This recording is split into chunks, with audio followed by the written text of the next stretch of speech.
Yeah. Hi, and welcome to a live stream with Carlos Millan Biologist. Welcome. How are you? I'm doing great, Sherry. Thank you. That's Thanks for good. having me.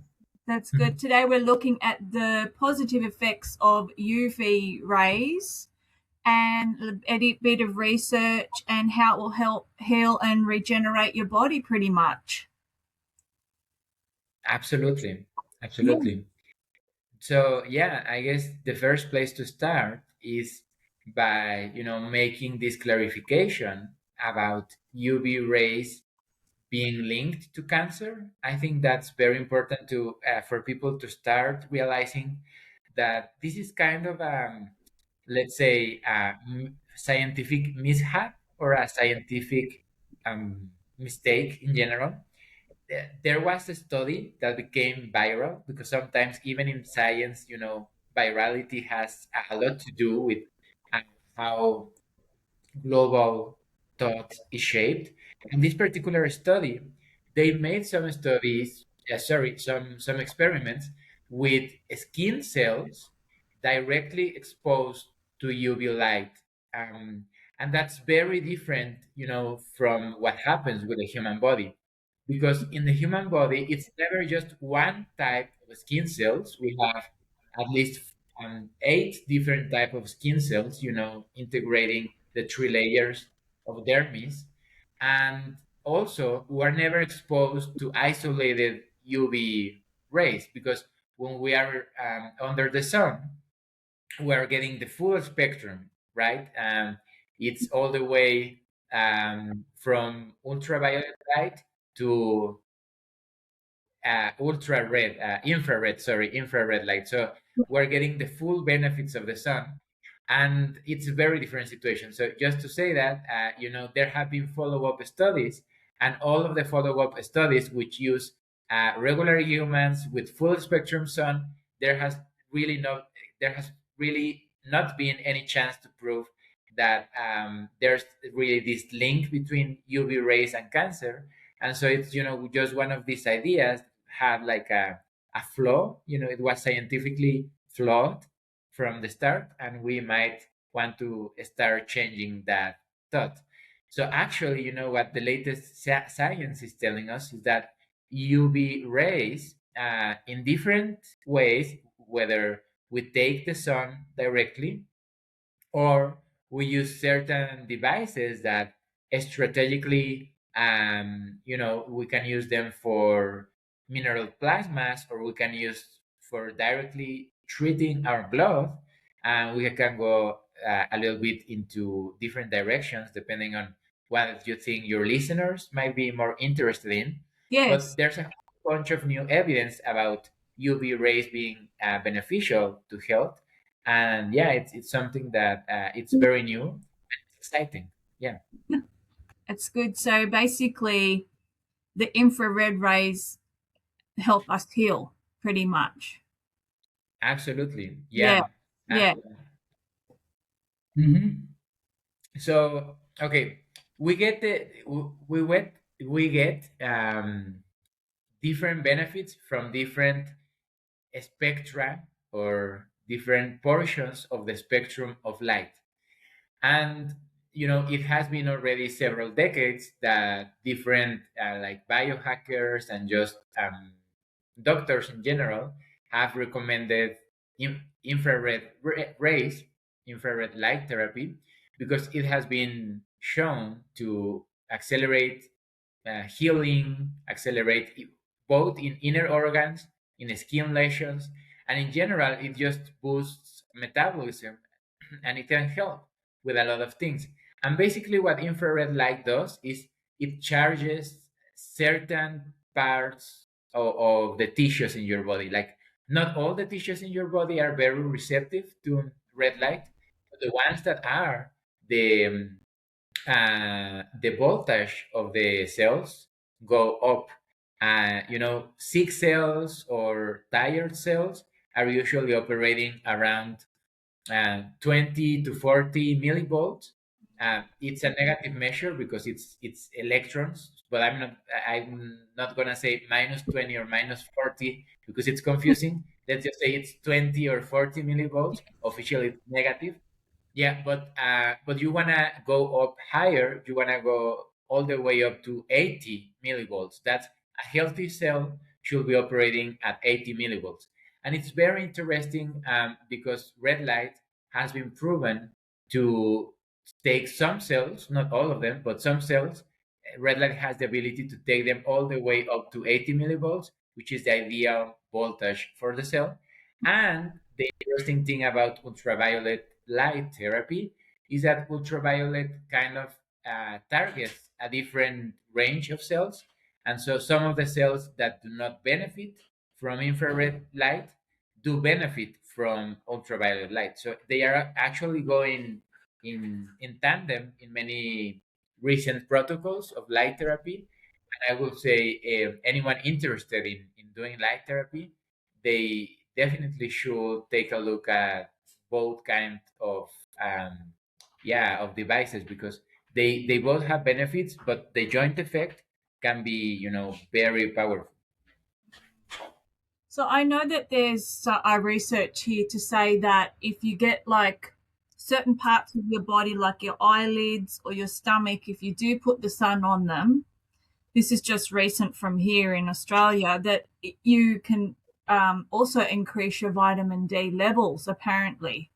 So does it matter which part of the body from your studies that it reaches? Yeah, no, definitely there are different effects. From, for instance, two two spots that I really like.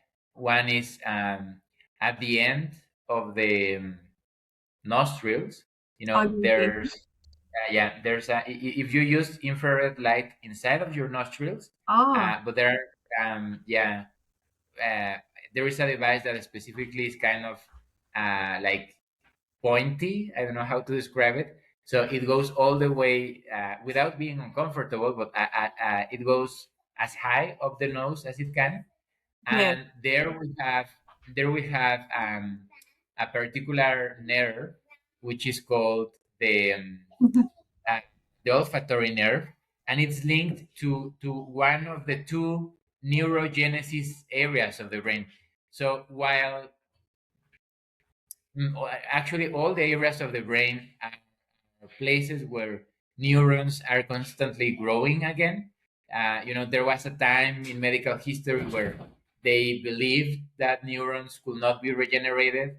Now we have plenty of evidence that they actually regenerate, but they have a different regeneration path than other cells in the body. That's why during a time it was believed you only have a set amount of neurons and then you don't get more neurons after that. But that's completely not true. Now we not only know that neuron regeneration is possible, we also know that at the end of the olfactory nerve is a particular spot in our brains where neurogenesis or regeneration of neurons is easier or more abundant.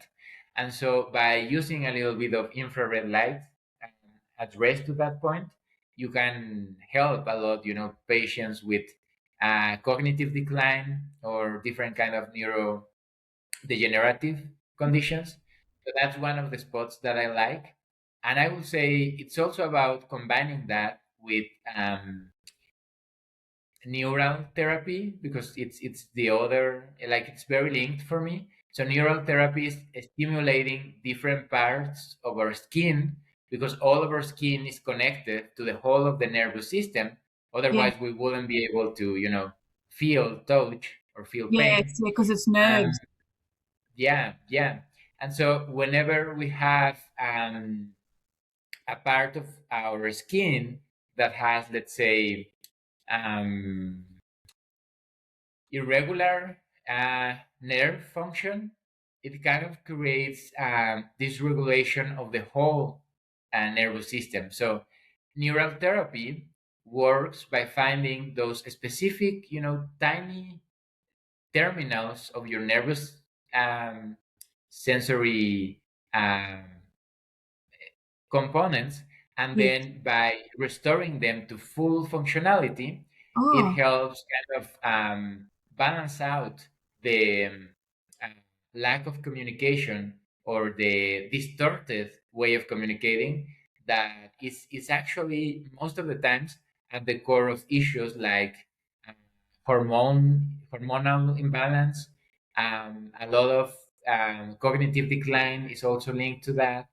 Even some um, joint conditions are related to the nervous system being tightened up in certain areas. And then when you use neural therapy in combination with light therapy in those spots to kind of release the pressure of the nervous terminals, then you see a lot of patients, seeing a huge improvement, and it happens quite fast. oh. So, like, what about like people who are quadriplegic and have had accidents? That'd be good for them too. That they can't Absolutely. feel. And I think the neural therapy would be so good for them as well. You know, to Yeah, yeah. But basically everyone who has ever undergone surgery, uh, neural therapy is a great idea for them because every surgery leaves the visible scar, but it also leaves like irregular, like an inner scar. We see the outer scar, but also all of our organs internally have tissue that has kind of mm, created as an emergency response.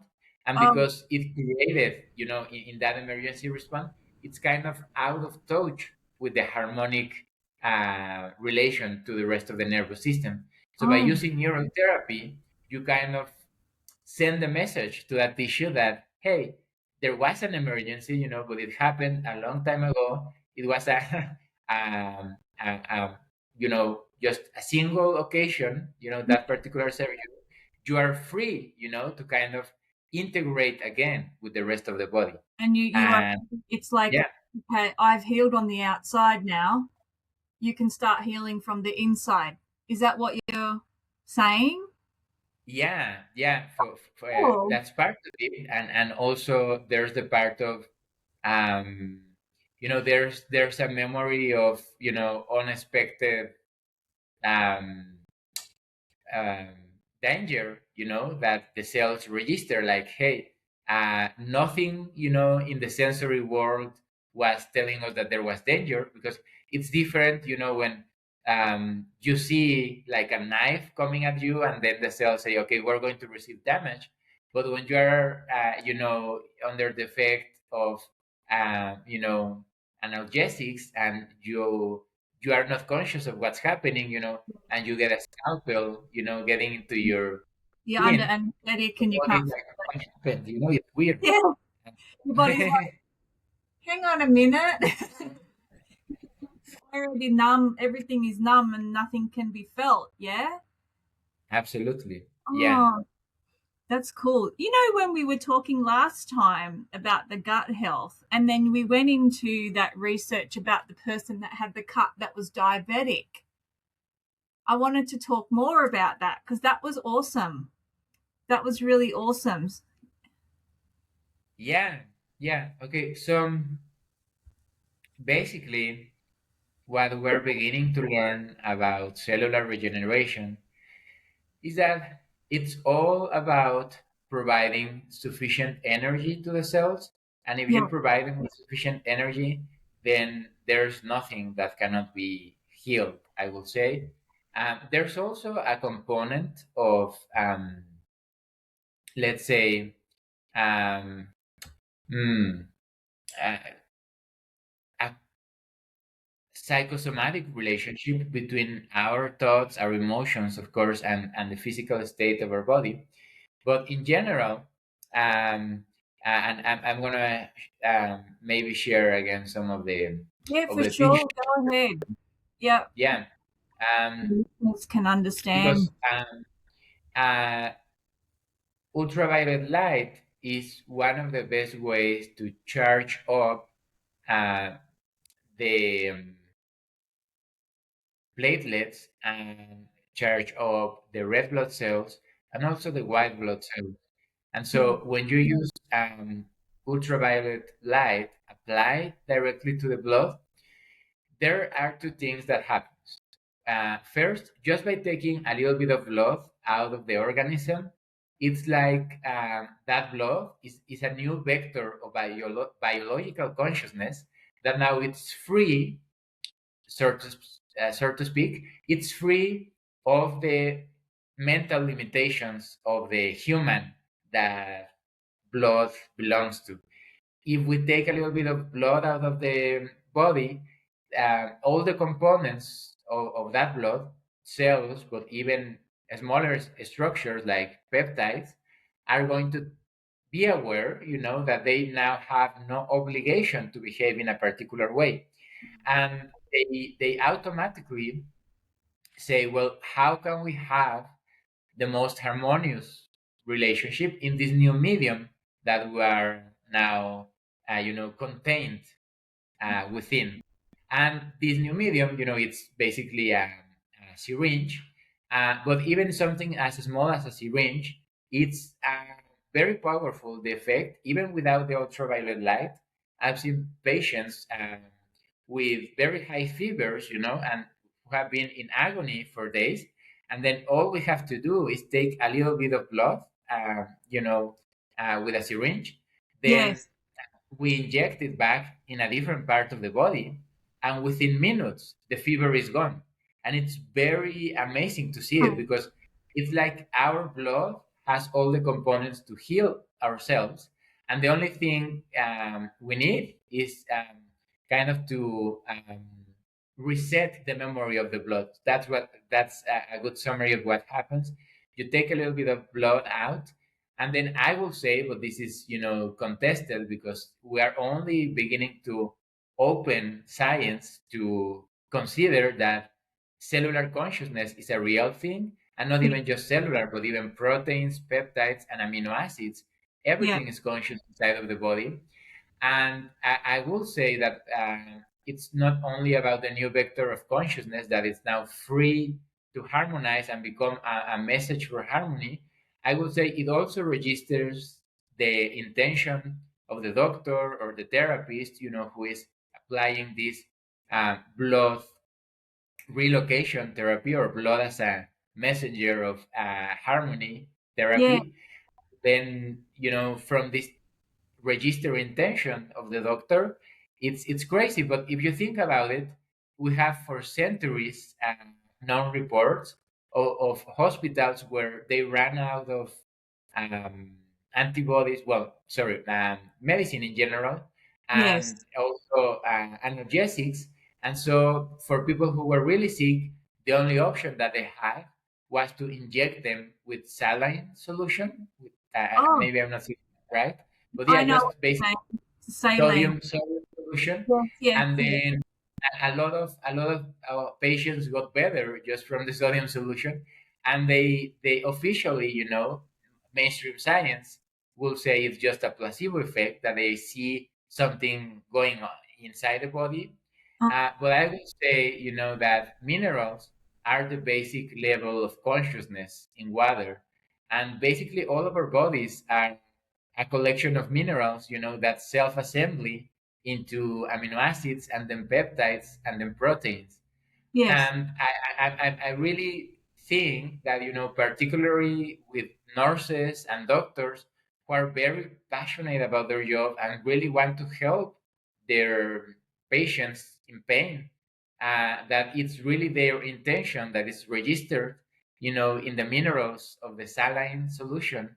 And then that actually helps the body. It's not just placebo, it's a physical effect, because the minerals behave differently when they are programmed with intention. And well, that was a little bit of a sideline. But going back to blood therapy, if we combine, the independence of consciousness that we now have in the blood with the syringe, and we combine that with ultraviolet light, which basically is very, let's say, compatible with different cells and different peptides in our blood, it kind of supercharges your blood, and now it's supercharged with energy, and it has a healing intention. Thank you to ideally both the intention of the patient and the therapist or practitioner. And when you mix those together, what we see, and I'm going to share screen Oh, right awesome. now, yeah, is healing cases like this. I mean, you probably saw this one the last time, which is very impressive. Amazing. It was a diabetic Yeah. patient, very bad injury, and everyone was saying, well, we just have to cut off the feed. There's no other alternative. That feed is lost forever. But Yes. only after 5 procedures of blood therapy with ultraviolet light, Yes. the recovery was amazing. And we see that for bacterial Oh, look infections at that that. have been around for a long time in the skin. Yes. We see that even for some types of cancer. And we see that, even just to accelerate recovery Surgery. from surgery. Yeah. And there are many different applications. People who have eczema, a lot of skin conditions that they have tried everything and they just don't heal. This kind of therapy, Hmm. particularly for eczema, I would say even just ultraviolet light applied directly to the skin can Yeah. help a lot. But if you combine directly applied to the skin with a little bit of blood therapy irradiated with ultraviolet light, Yes. then you are going to have very quick recoveries.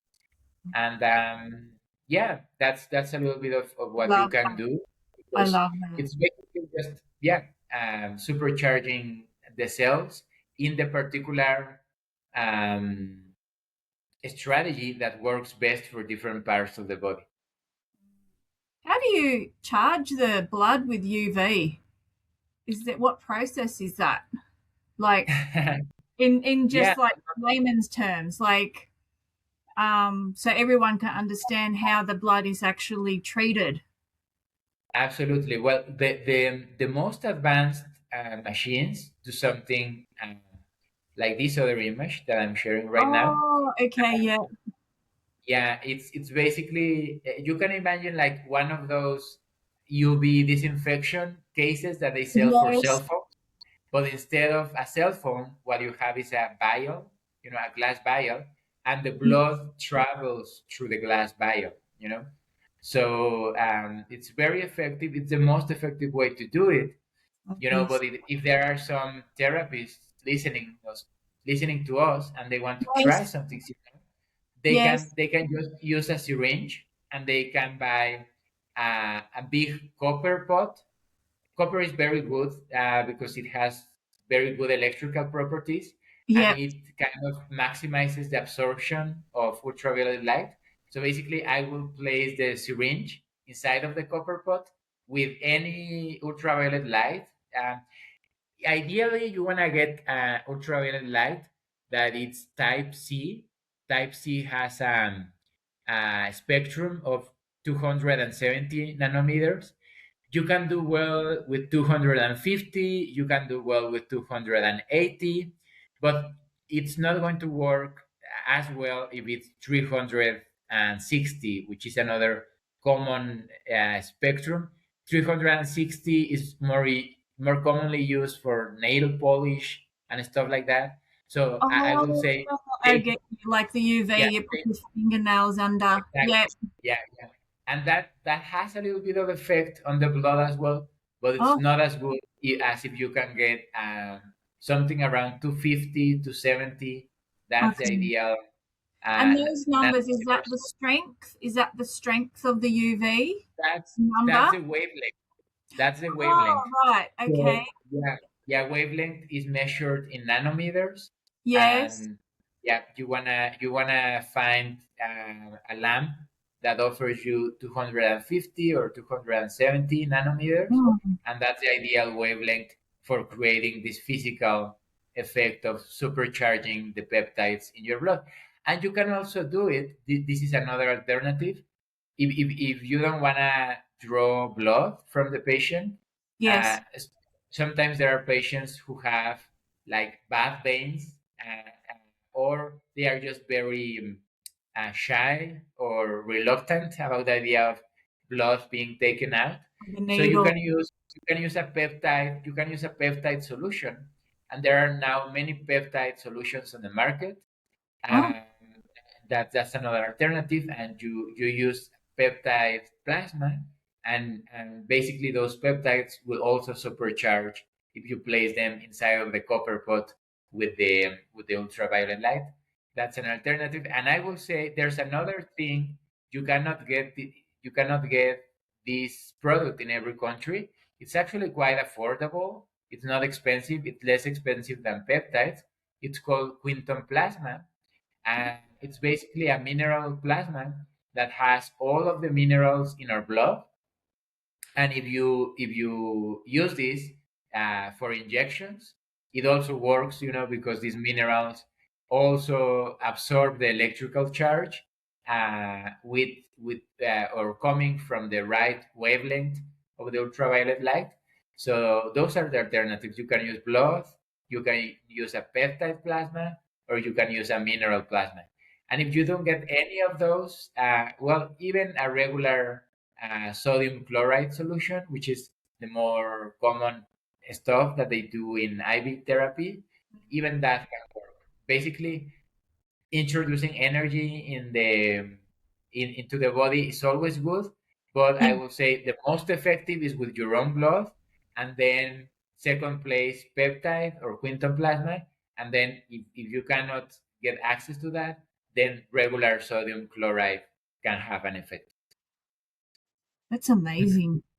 I was just thinking about cancer patients. Like, they must use this. Like, if I mean, if the cancer's really way too gone, like they're metastatic, too far, and it's too late, I don't know if it'll work. But if they catch it early, they could probably use something like this, or if not already. Yeah, yeah. I mean, it should be. I mean, there was a time and um, I'm gonna open up uh, Sure. yeah. Let me show you this because it's also very Sure. interesting, and maybe Thank you. for those who watch the video and are like more scientific oriented, they will say, Yes. okay, but is there literature about this? Are there scientific papers? And yeah, there are plenty of them. But I particularly like this one by Ximing Wu and Xiaoqing Hu. Right. Basically, they made um, research compendium, getting together a lot of cases, clinical studies done in the 40s and 50s mainly of the last century, because all the way from 1930 to 1960 it was very common to have ultraviolet blood irradiation devices in hospitals in all the way through to Europe, and also the United States. I don't know if Australia or New Zealand also got those kind of devices, but in Europe and the States, it was quite common. And it was used particularly in the 40s and the 50s, and it worked for everything. It worked for septicemia, it worked for pneumonia, tuberculosis, arthritis, asthma.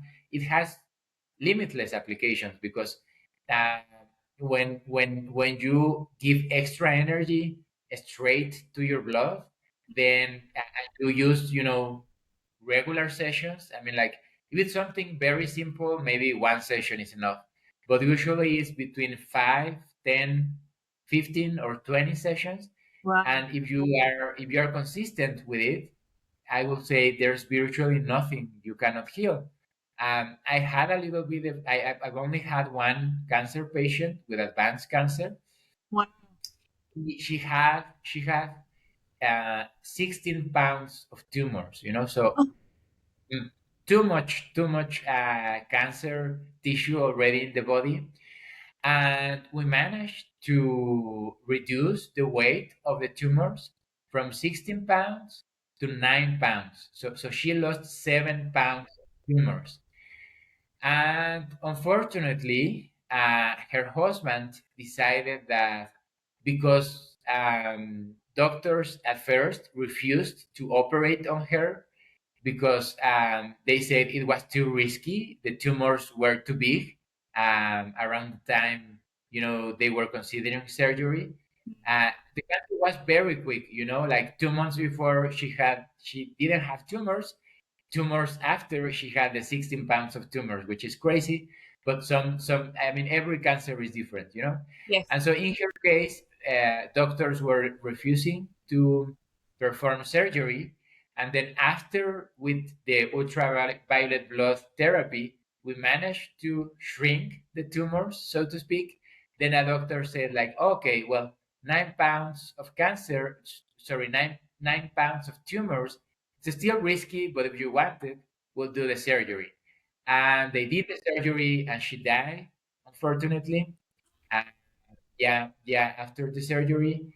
So, we never will know what might have happened, if she had continued with the ultraviolet. Psychotherapy. Yeah. Who knows? I mean, I also believe every soul has a journey, and for some Yeah. reason, her journey involved that particular surgery, and it, Yes. it was um, it was her choice. Yep. Uh, but It was her path and it's her body, her decision, and yeah, it's a fated. Sometimes fate does a play a part in things. It's not just all scientific. It's just how the person feels, and if it doesn't work, it doesn't work. She took that risk. absolutely, absolutely, Yeah. Oh. In yeah, terms yeah, of like, sorry, Carlos, because like melanoma and skin cancers are so big here in Australia because we've got like, I'm not sure how big the ozone layer is here still, but we have a hole in our ozone layer. And it's so harsh. Like the sun is so harsh, but we get all these advertising, you know, make sure you go at a certain time and don't spend too much time in the sun. What do you think what's your take on that? Like, what do you think? yeah. Well,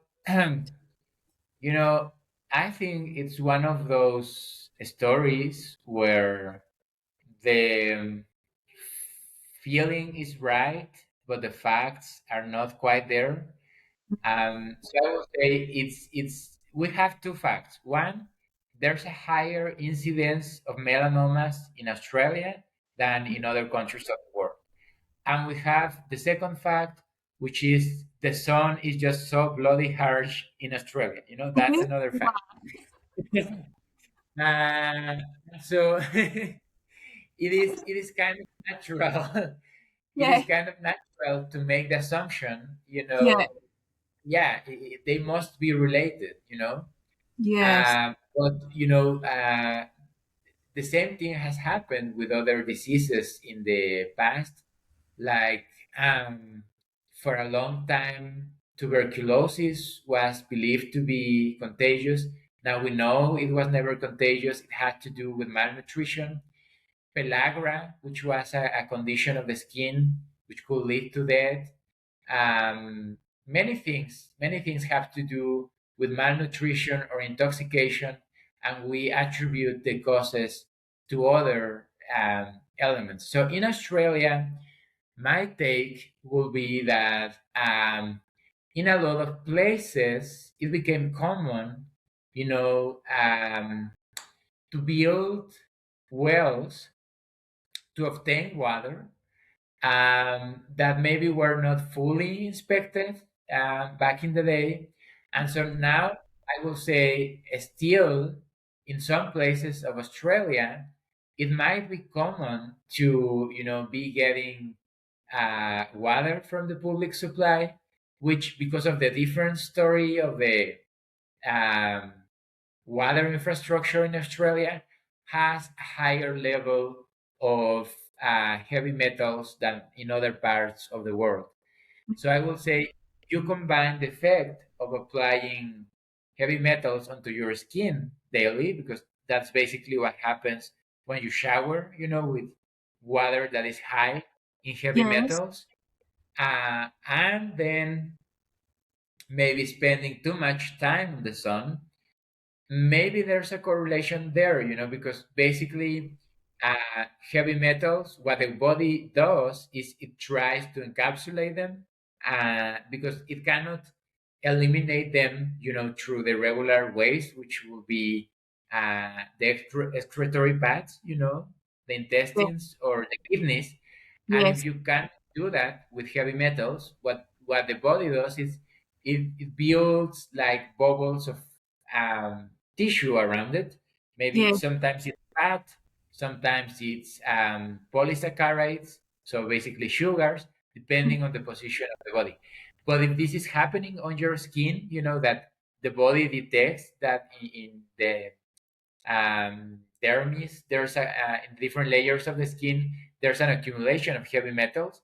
Maybe the body tries to isolate them, and then with the sun, there's an effect where the sun supercharges the cells around there. It gives them the false impression that they can get rid of the heavy metals because they are feeling energized, and then basically the cells go crazy because they say like, oh, I'm receiving the energy from the sun and I'm Yeah. trying to eliminate the heavy metals, but it's just impossible. And I will say every type of cancer is the cells trying to get rid of toxicity or trying to get back to regular energy levels. And then, in this case, I will say it's one of the cases having to do with toxicity. And yeah, basically um, the cells of the skin become so obsessed with getting rid of the heavy metals that they basically disconnect from the rest of the body, and they try to do their thing, at the expense of the rest of the body. So that's my interpretation of cancer. And the sun might play a part, but I wouldn't say it's not the main part, because there are many other um, places in the world where the sun has an angle of incidence similar to Australia, and places also where for a time, like in India, also the ozone layer there was a whole problem, and they Um, didn't have as many cases of melanoma. So I will say it cannot be only the sun, it must be something else, and that's just a hypothesis. Maybe it's the heavy metals from the water. a number of things connected.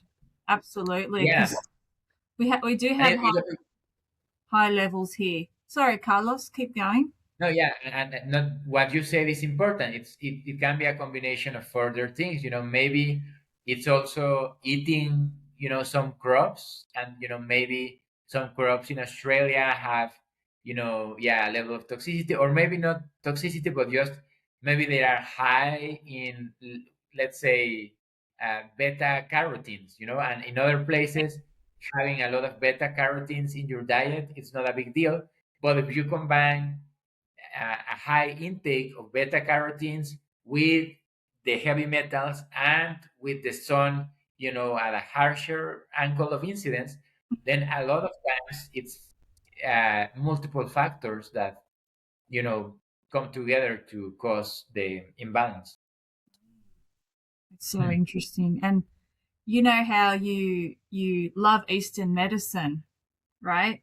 I was going to say that if the person's holding a lot of emotion in a certain organ, the cancer could Yeah. grow in that place. Like for example, every time I do get sick, it's my lungs. So I've had a few Hmm. things happen because I'm grieving. That's grief. Your lungs are grief, pretty much, and sadness. Absolutely. Yeah. I've Yeah. had tragedies happen. So every time I get really sick, like it's a cold, but then it goes into my lungs. I don't know what it is. It's just that happens. Not to everyone. Yeah. Yeah, like my husband got sick and then gave it to me, but his body reacted completely different. I was just all lungs. So I always think those two things do coincide. Like if you are a very sick person and it ends up in one part of the body, it means that you have held that emotion in that place, in that where the organ is. It could be your skin, it could be anything. I just can't remember the emotions connected to organs in Eastern medicine, but I know lungs is one of the big ones for sadness and Yeah, grief, you know? absolutely. Yeah. And what do you think? Do you think that that's kind of the case as well? Well, I will say, yeah, there are, like, there's the individual map, in your case, your personal map, as you Yes. said, whenever there's an imbalance of energy, it Yes. reflects in your lungs, no? Yes. But I will say there are also collective maps, and cancer for me is very active on the collective map of society. And it's interesting, because in the 70s and the 80s, the most common disease that people with demanding jobs with high level of stress, back then, the most common disease they used to get was gastric ulcers, and they were very common, gastric Oh, ulcers. And yeah, but now gastric ulcers are almost, like they are a thing of the past. I mean, they still happen, but they are not an epidemic as they no, once were. not anymore. And now the epidemic is cancer. And I have an Mm. interesting theory about that, because basically the guys who will get the gastric ulcers were baby boomers. And for me, the interpretation was that, um, they still had these memories, where their parents, they went through the years of the world wars. Yeah. They still were raised in an economy where food was scarce, sometimes during the year, especially winter. Yes. And they were kind of, you know uh, yeah, just raised to be very hard workers, and Yes. to believe in scarcity. But the reality around them was changing very fast, and so they had a lot of money. Salaries were really good, from the 60s all the way up to the 90s. And this kind of, wealth, this abundance, was kind of interpreted by the bodies of many stressed people, um, people who will be very, self-demanding. It was like, I cannot fully relax into this abundance, and I wanna, kind of literally prevent myself from enjoying the abundance of food that now I have in this society, and food being a metaphor, for all the other forms of abundance. And Yes. then they developed the gastric ulcers like a way of self-sabotage, like Yeah. they would, yeah, deprive themselves of enjoying all the food that they could enjoy. And that's a metaphor. And now, for millennials, I will say, for millennials and maybe a little bit before, Gen Gen X. X, Like, the new epidemic of stress, yeah, the new epidemic of stress kind of becomes, represented in cancer, because now the situation is different. Now we are raised to be, abundance producers, like the baby boomers, but the market is very different, and so now the salaries are not there. And now, yeah, it's like I want to, I feel the urge to create as much as possible, because they say the technology is there. They say that I should be producing as much as my parents produced, but I cannot. I cannot. And also, the levels of, capitalism and industrialism worldwide, like they are not sustainable anymore. but we are No, still trying to maintain those crazy levels of productivity. And in the decision, because it's a decision that some of us take for a while, to be in a very demanding job, yes, and yeah, trying to be very productive, we kind of try to literally do too much and grow too fast, which actually it's even a motto, in Silicon Valley, break things, go fast, break things, always grow, always grow, always grow. And cancer is a disease of overgrowth, so that's for me why it's so common today, because it's actually not sustainable no. to believe that the economy will always grow, but we still try to do it. I just think it's overkill. Like it's Yeah. overkill too much. You forget about yourself and you get lost in all of that, the sparkly, shiny things. You know what I'm trying to say? Yeah. Um, it's not so glamorous at the top. It's just not. It's not glamorous. And I think I'm just Yeah. whatever. I think for me, even though I grew up here, just a simple life. I mean, I'm planning to semi-retire quite early, in the next 5 years. So I'm just don't want to. It's I've worked so hard since I was young, and I saw my dad. He was a baby boomer, but he didn't want to buy a house. He didn't want to he bought a house in Philippines, but didn't really enjoy that. And then I'm just like, well, I don't want to be like that. I want to enjoy things, you know.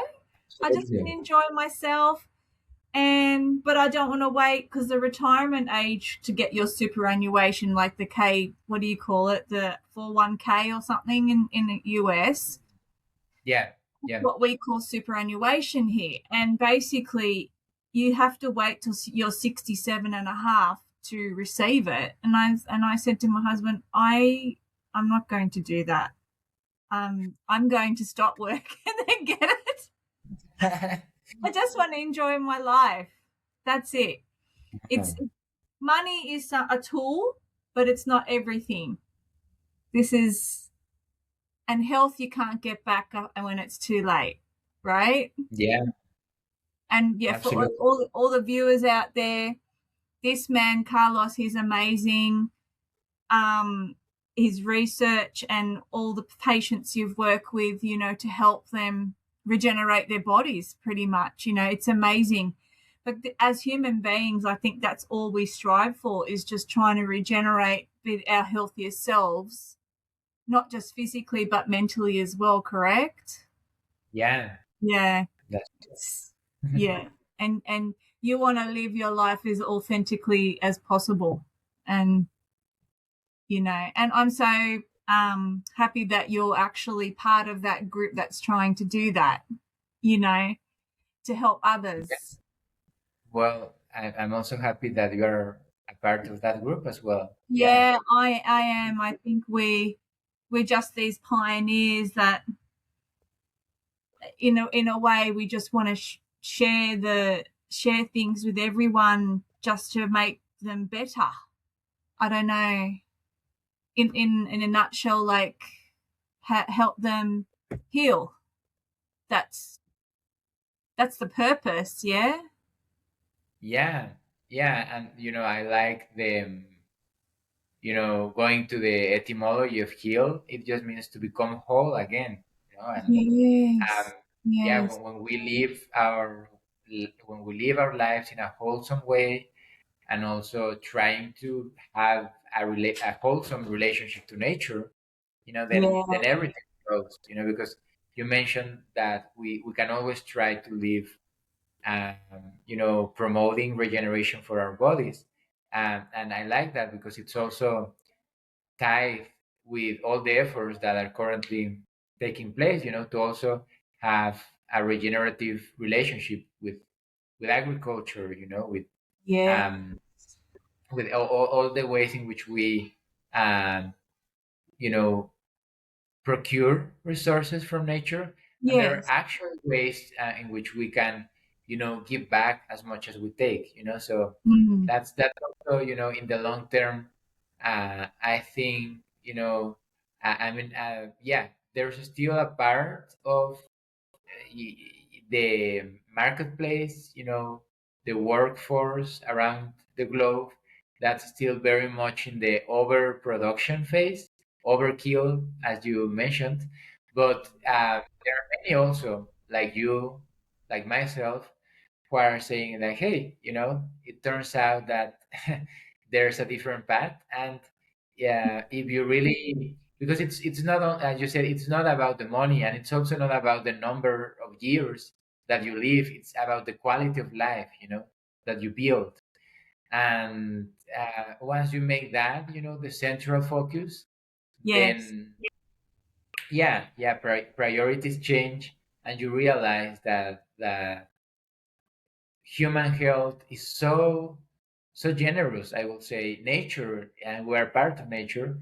Yeah. It's so generous in general. Like you see, even if these big cities with these big concrete highways, sometimes even like in a elevated tunnel or something like that, where there shouldn't be plants, you see like a little plant, like uh, going through the concrete.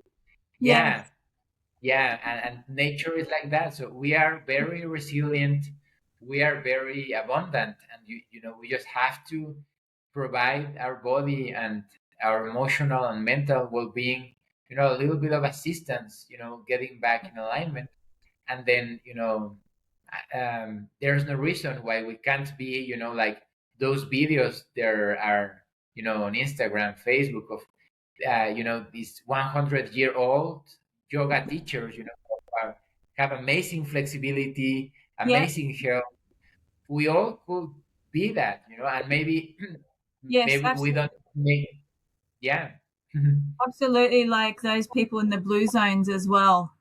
They're Yeah, fabulous. They are part of something called the slow movement, which is time doesn't exist. One day I'll be there. I just I just I can't do the whole rush thing anymore. I'm getting to middle age now and I just can't do the rush. I want slow movement now, and I've realized that slow is a bit more better, but you still get things done.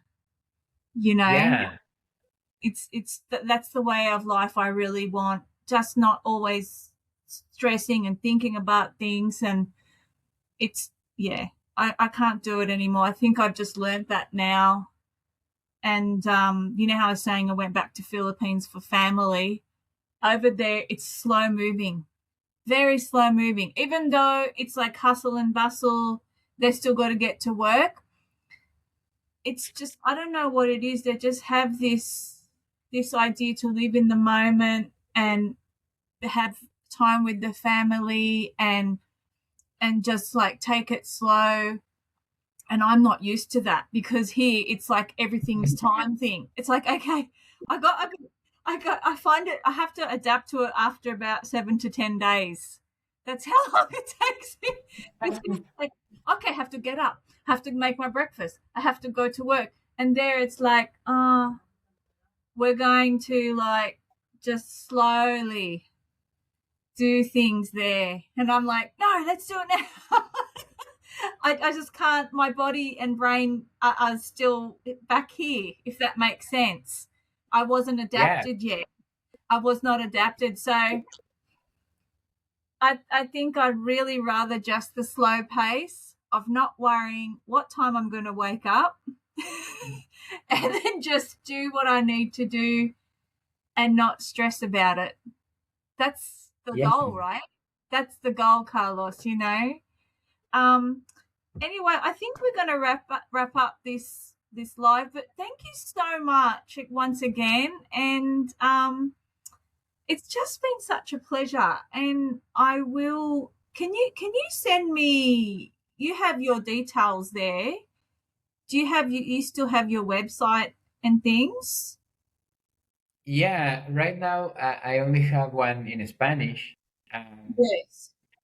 yeah, but I was planning on translating it, so maybe it's a good Okay, moment. well, send it to me. It's okay. Just send it to me when Yeah, you've translated it. All right. And good luck with all your research. And it's just such a pleasure to have you on here again. And I hope all your listeners out there found this really educational and useful. And yeah, you take care of yourself, okay? you as well. All Thank you right. very much for the time. Thank you. Bye. Beautiful. I'll